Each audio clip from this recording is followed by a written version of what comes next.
به نام خدا و عرض سلام و وقت بخیر. در مورد یک سامانه میخواستم به صورت خیلی مختصر و مفید توضیح بدم به نام سامانه نوپا.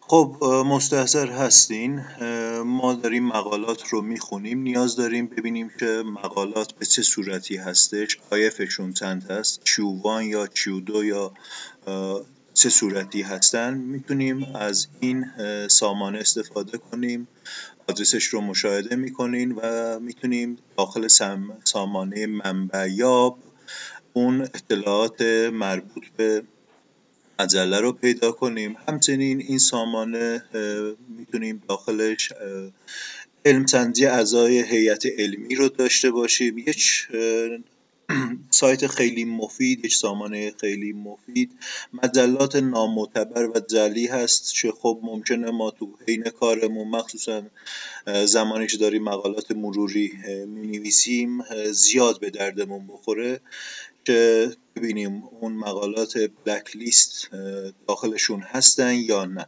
همچنین یکی از سایت هایی که من خودم به شخص خیلی ازش استفاده میکنم خبره‌یاب پژوهش هستش که بیشتر در اسلاید های بعدی و در آموزش های بعدی توضیح خواهم داد. امیدوارم که مفید بوده باشه. ممنون.